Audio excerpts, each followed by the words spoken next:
have ever had high-end sake in Toronto or across Canada, it is owing to the Ozawa importers of high-end Japanese beverages, food, machines, from rice to mirin to soy sauce to sake, beer, and even sushi machines.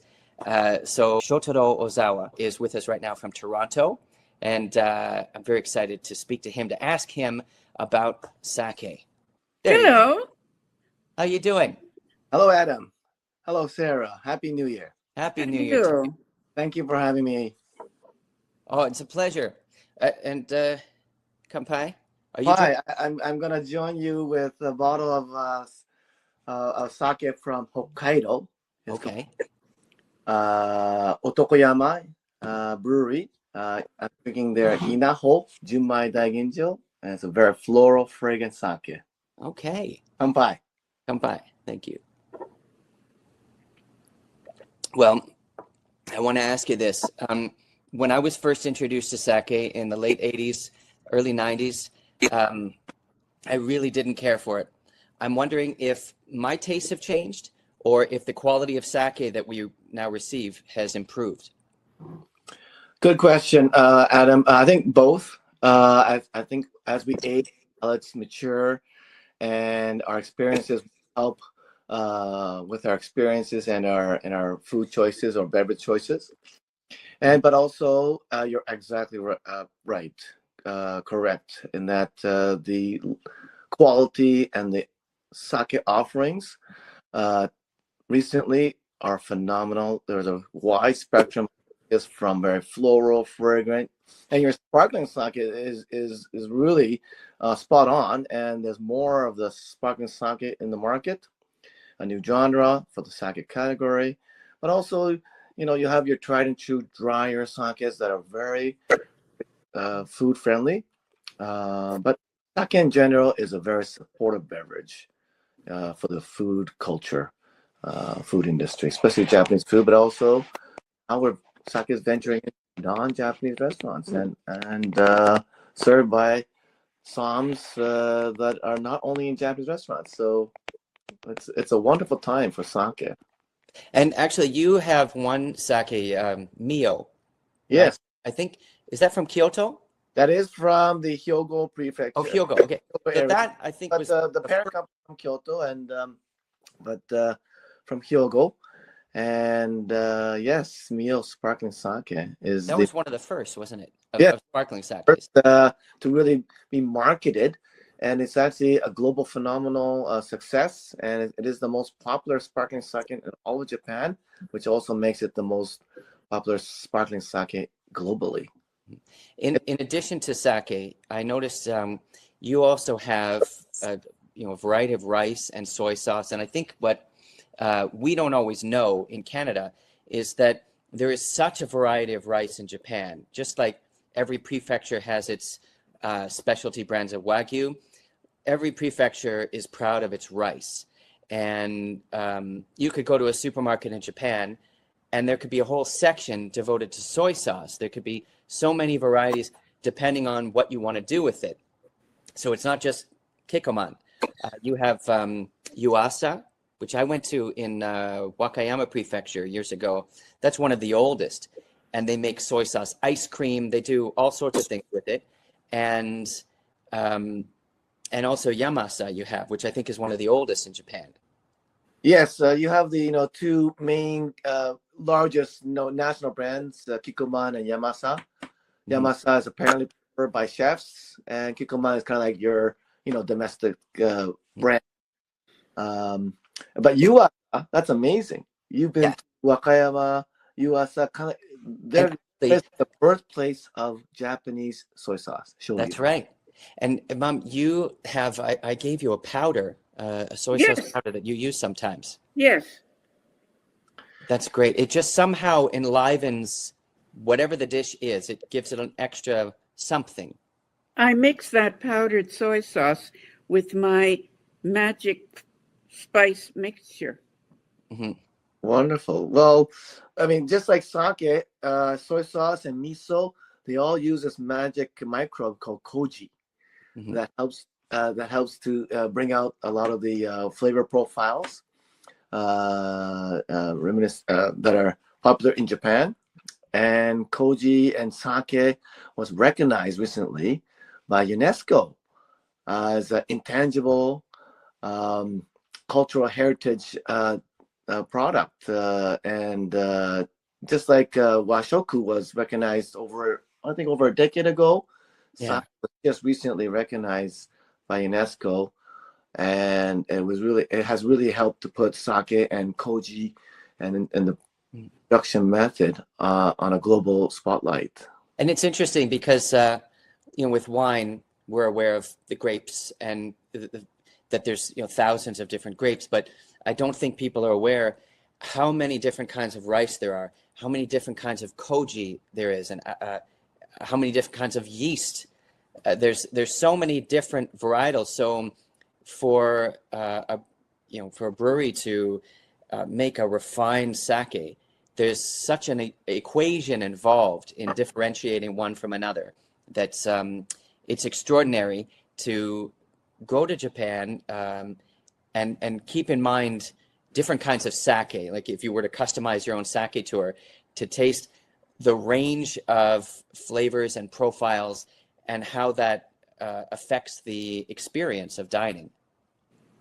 Adam, you are one of the very few who have are kind of the pioneers, have traveled all across Japan and visited the sake breweries and have brought the stories to North America, Canada, and your audience through DINE magazine, and thank you for that. But now, I mean, obviously, there's a lot more recently with travel back after post-COVID.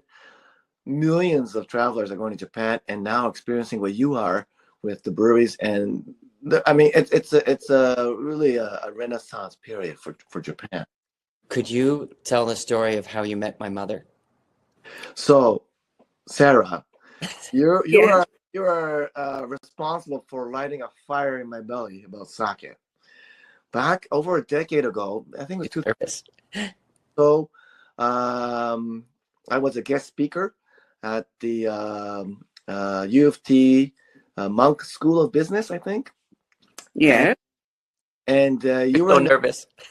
And after my seminar, I think it was titled "Lost in Translation," about sake, basic or sake knowledge, there was not much sake in the marketplace through the liquor board, in particular Ontario, the Liquor Control Board of Ontario. And I was kind of griping, or I was maybe I was complaining, but you know what you said? Well, what the heck are you doing about it? And you should, you really kind of lecture me on the spot to get my act together and talk and meet with the.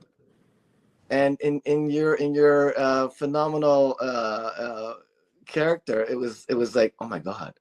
I remember that. Yeah. Because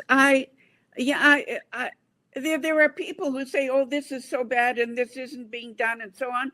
And that's what you were saying.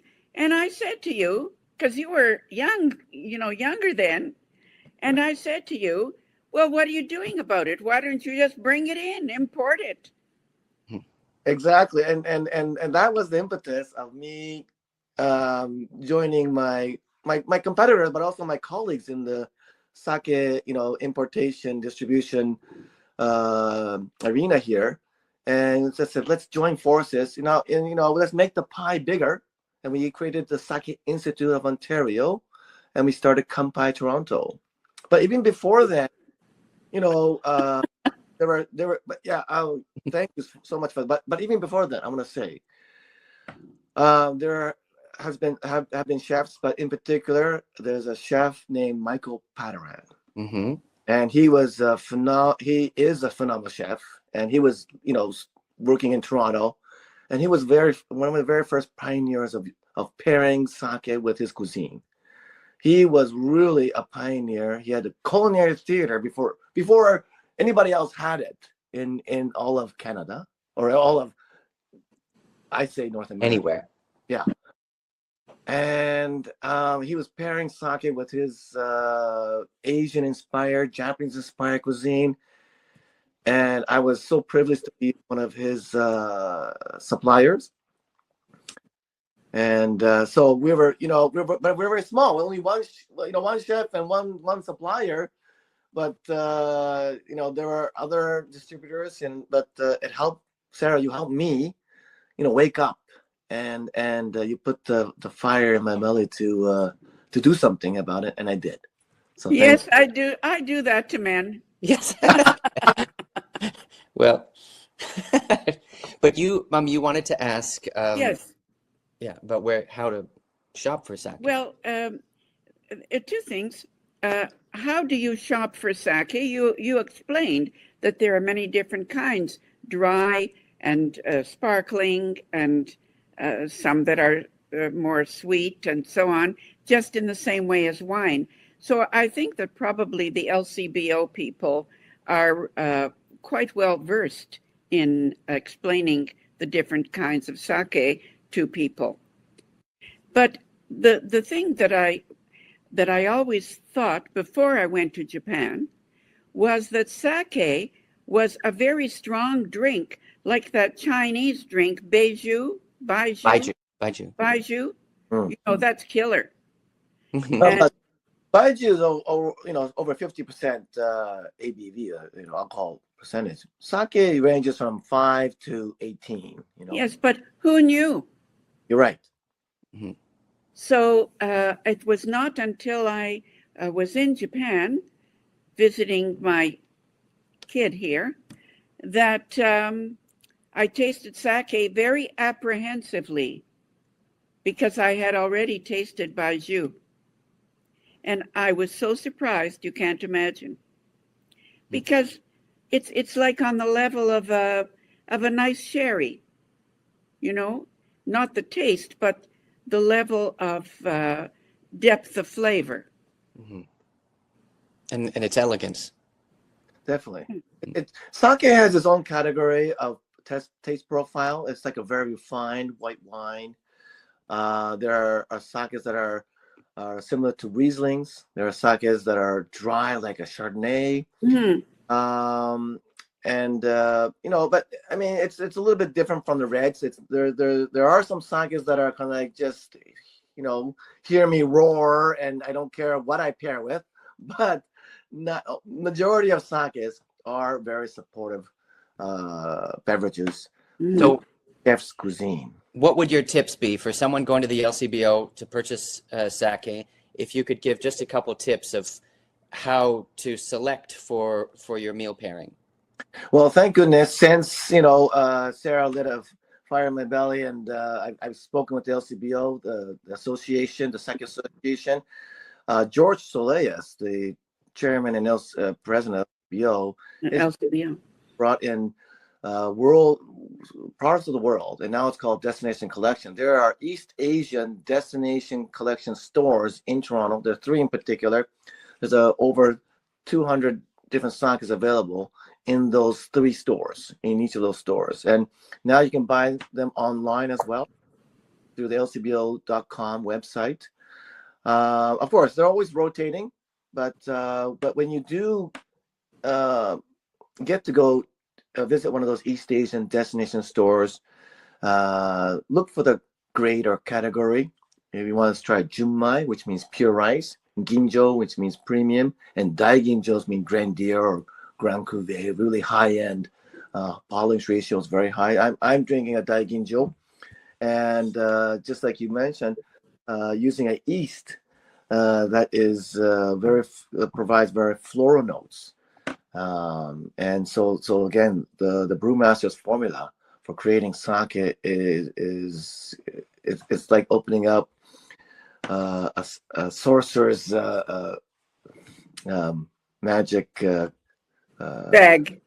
What I always thought was a more mature pasteurized sake works well with sashimi, while a bolder flavored food would pair better with an unpasteurized youthful sake. Yeah, so there are namazake. They're very, very flavor forward. There are Yamahai or Kimoto that are very gamey and robust. Those are great pairings with meats. Um, but the daiginjos and the ginjo grades, you can definitely pair with sashimi or sushi, white fish. But also in Mediterranean cuisine pairs very well with the ginjo grades of sake, and the kimotos or the junmai grades, the polishing, which have more flavor. You can go with a little more of the Western dishes that are a little more oilier or have grilled meats. I like, but you know what?